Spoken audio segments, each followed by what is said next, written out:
Bonjour à tous, nous allons parler d'ordre de grandeur dans cette vidéo. Alors un ordre de grandeur, d'une somme, d'une différence ou d'un produit, c'est en fait une valeur approchée simple du résultat. Par exemple, vous avez ici une opération 293 plus 103 plus 394. Alors on pourrait évidemment poser l'opération, trouver le résultat et dire combien ça fait. On peut aussi donner un ordre de grandeur de toute cette somme, en estimant à peu près autour de quelle valeur on va arriver.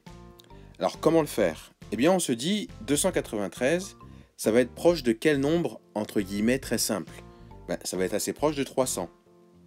Donc je peux écrire 300. 103, c'est pas très loin de 100. Et puis 394, c'est aussi très proche de 400. Donc sans faire le calcul de façon très précise, on sait que le résultat de cette somme doit être à peu près égal à 300 plus 100 plus 400, c'est-à-dire il doit être à peu près égal à 800. Donc ça veut dire que si on trouve un nombre qui n'est pas proche de 800, c'est probablement qu'on s'est trompé. Donc un ordre de grandeur permet d'avoir une idée assez précise, plus ou moins précise, du résultat. Alors de la même façon, on peut aussi trouver l'ordre de grandeur d'un produit. Donc là, vous voyez qu'on multiplie 1,999 fois 4988 fois 0,12. Alors là aussi, on va essayer de trouver des valeurs simples de chacun de ces facteurs.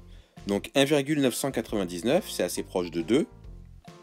4988, c'est assez proche de 5000.